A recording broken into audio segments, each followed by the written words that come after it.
Friends, in the last video we have seen how math.random function works. If you have not seen that video, please go and watch that, because in this project we are going to use that same function logic, that is math.random. And you can see if I press on this get new color button, we are going to get different colors. It will continuously give different colors. As long as we press this button, we are going to get new colors. I'll explain each and every line step by step. So let's get started. Let's take it slow. Where you go, I go too. And if you hit the bottom. Friends, here I'm in my VS Code. I have created 3 files: app.js, index.html and style.css. You can see all are empty. So let's start from the beginning. I'll press shift and 1 and press enter. So we'll get this boilerplate HTML. And here let's change the document to something like random colors. And here let's give style sheet. So I write style.css, and let's also link that app.js file. So I write script, and then inside this source equal to app.js. That's it. Now the first thing we're gonna do is let's take a container, and in that container we'll wrap entire content.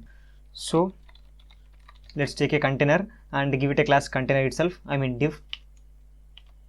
Inside that let's take a div and give it a class called color card, and here I'll write color card. Let's come out of that div. After that let's take another div and give it a class content. So I'll write content, and inside this first thing is span and give it a id called hex. And here for now just write a random color name, that is F77754. And after that let's take a button, and here let's write get new color. That's it for the HTML, friends. Let's go to style.css. Actually let's open this with live server once. So you can see, friends, we got that random color name as well as button. Okay, so let's go to style.css, and then first we'll select the body. So I'll select body and give it a display flex. Okay, and directly we are giving display flex to the body because we have only one container, so that's why, and we can easily place that container in the center. So I'll show that to you. Justify content center and align item center. After that let's give minimum height, that is 100 viewport height, and after that let's give it background, that is we'll give F77754. okay, so let's go to Google once. So you can see we got them in the center position and we got the background color. So let's go back. Now let's select that container. So here let's write container and open the brackets. First thing we're going to do is give it a height, and height will be 320 pixels, and width will be 50 percentile, and let's give it padding, something 20 pixels is enough, and position relative. I'll tell you why I am taking this position relative just in a minute. Okay, now let's go to Google once. So you can see, friends, here we have the container. Okay, so now let's give it some box shadow effect as well as border radius. So to get the box shadows, I actually went to a site, friends. So just go to Google and here just type box shadows, SHAWS shadows, and here I got this website, that is 86 beautiful CSS box shadow examples.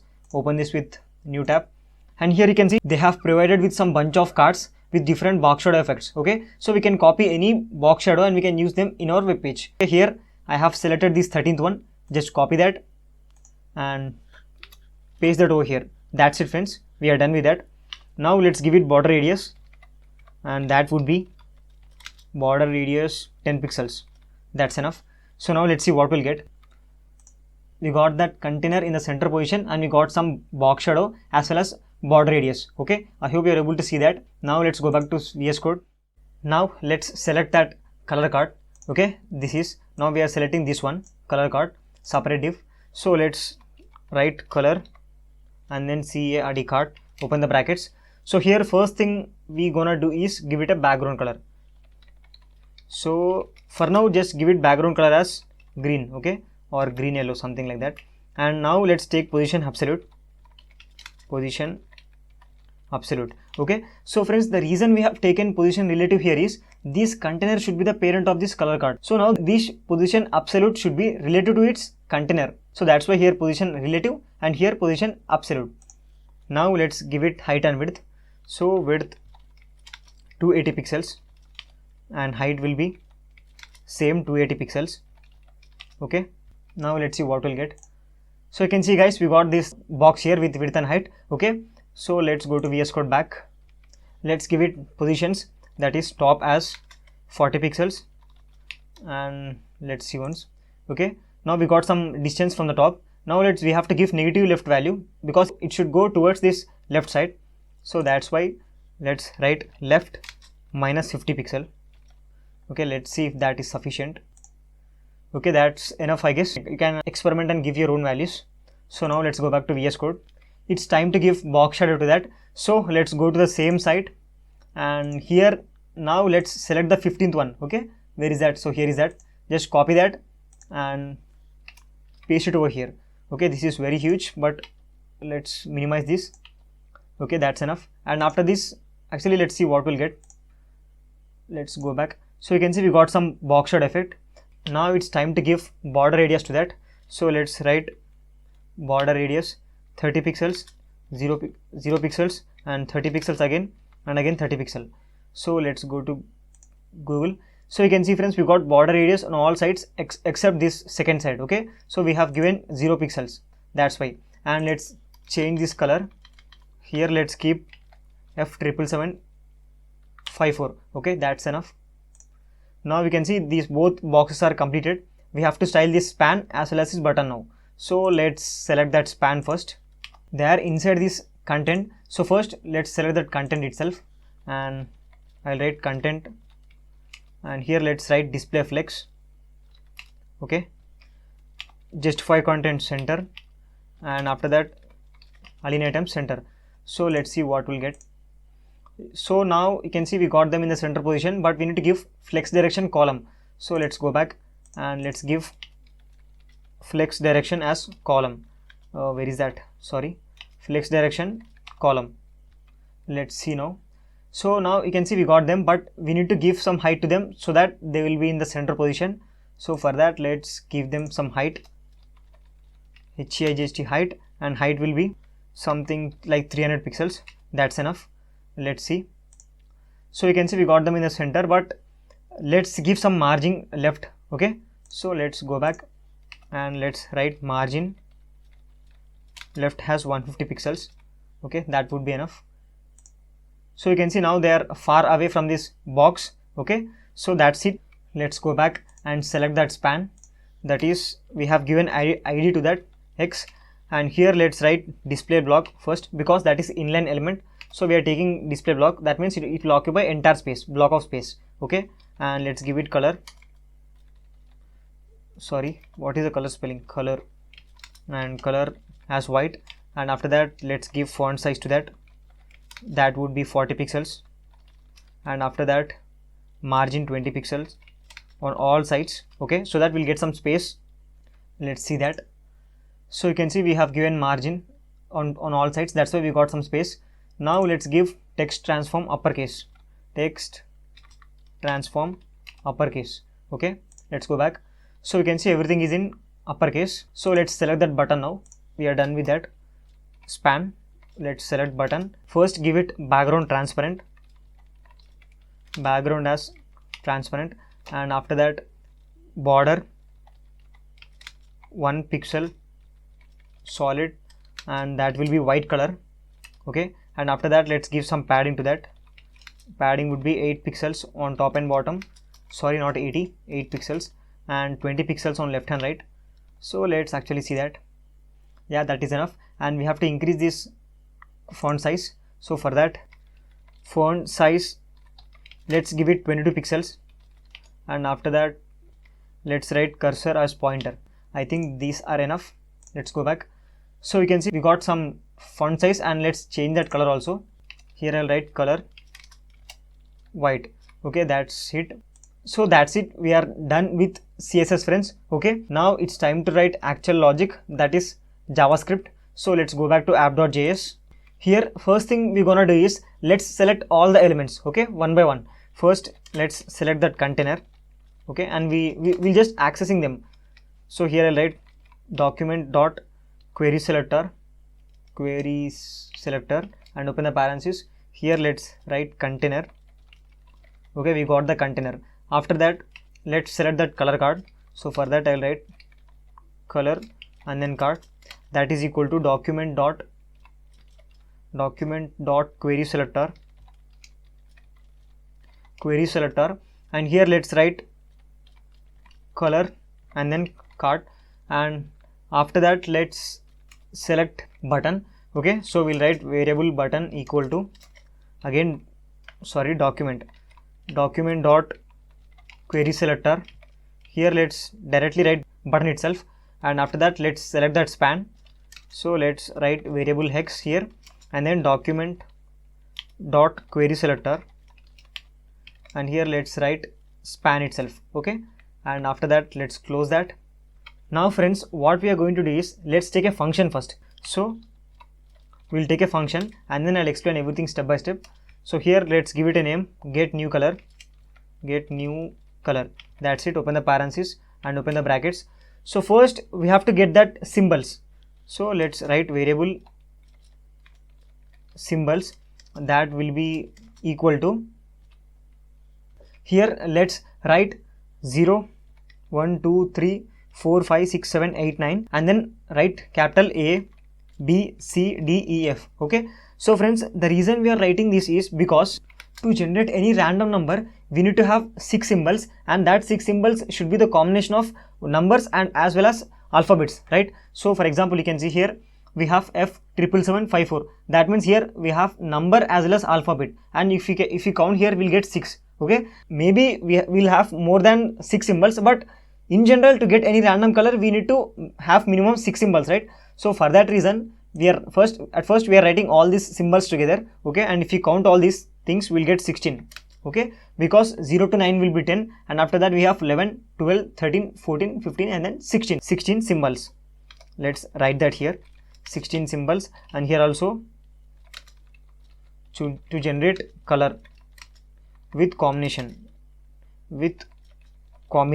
and after that let's take a variable and I'll call it as color, and let's give it to ash. Okay, and I'll tell you why we are doing that. Okay, for now just quote along with me. Let's close this. Now take a for loop.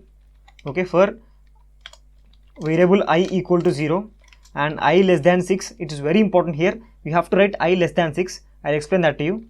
And after that I plus plus. Okay, and open the brackets. So inside the for loop we are going to write our main code, friends, main logic, that is color equal to color plus symbols, SYMBOLS, symbols, and open the brackets. Now here let's write math dot floor and open the parenthesis. Here let's write math dot random, open the parenthesis, and here after this let's multiply that with 16. So let's close this. Now what is meant by this? So for that I have one picture for you. So friends, here what's happening is, first we have taken symbols, that is 0 to 16 numbers, 0 to 16 symbols with numbers and alphabets. Okay, and the first step is math dot random, and we have multiplied that with 16. So by this we'll get random random numbers from 0 to 15, 0 to all the way to 16, but not 16. We have seen that in the previous video. And after that we have one more thing, that is called math dot floor. Inside that we have math dot random and then multiplying with that 16. So by this line we'll get 0 to 15 without decimal points, because this math dot floor function will remove all the decimal values, will print only root value. Okay, so that's why with this line of code we are going to remove all that decimal values. Now at this point we are getting 0 to 15 any random symbol from this 16. Here 16 is nothing but these 16 only, guys. Why? Because we are passing that function inside these symbols, right? So we are associating that function with symbols. So that's why this math dot random function will generate any random value from these symbols only. So now look at this last point, symbols of math dot floor, math dot random, and then into 16. So that means it will generate any random symbol from this 15. Okay, from this 0 to 15 it will generate any random symbol. Now I hope you understood this logic. Now why we are taking this inside the for loop, this for variable I equal to 0, I less than 6, let's see that also. Let's go to picture again. So here guys, for loop, first I equal to 0. So first when the I equal to 0, this code will execute once. It means we are getting one symbol. That is, let's assume that we got one symbol as F, at I equal to 0. Next I value increments. Now I equal to 1. Again we'll get one more symbol. Let's say now we got 7 and I equal to 2. Now we got 7 again. I equal to 3. Again we got 7. I equal to 4. 5. And at last I equal to 5. We'll get 4. Now when I value reaches to 5, I will be incremented. Now I will be 6. 6 is not less than 6, right? So the condition is false. So we'll get 6 symbols like that, okay? Because I loop runs for 6 times. Let's go back to the picture.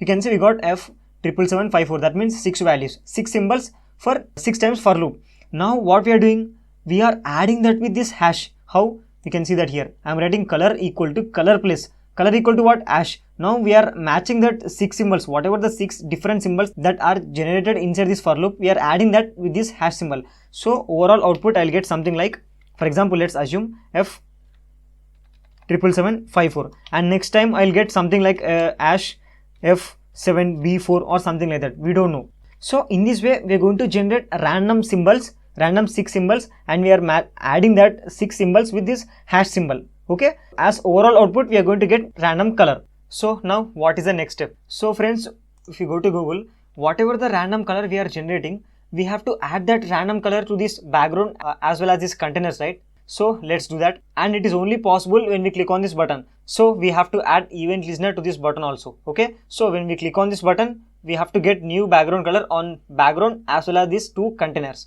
So let's go to VS Code, and first let's select the body, and here I'll write document dot body dot style dot background, and that background will be equal to simply color. Whatever the color that is generated inside this, that will be equal to this background. Okay, so to make this happen, we have to add event listener, button dot add event listener, and open the parenthesis. Here let's write click, and after that we have to just pass that get new color function. So get new color. That's it guys. Now we are going to see random colors. So if you click on this get new color, so that's it guys. You can see we got different color on this background as well as on this container, because we have not given a special class to this container, so that's why we got same color here. So here we need to change, but it is working guys. You can see if I press again, we will get again different color, and if I keep on pressing, we get different colors. Okay, so now let's change this background also, and here I'll write color code dot style and then dot background, that will be equal to again same color. Okay, that's it. Let's go to browser again. So you can see friends, now both things have changed. We got new colors, new random colors appearing on both containers as well as on the background. So that's it guys, it's working perfectly. See, you can see we are able to get new colors. Now one thing is left for us, we have to change this dynamically. Okay, so when we click on any color, we have to get that color value here. Okay, so that we can able to copy this and we can able to paste in our code. So to get that functionality, let's go to VS Code. Just we have to write hex.inner.html, and that will be equal to again color. Okay, that's it guys. Now we are finally done with this logic.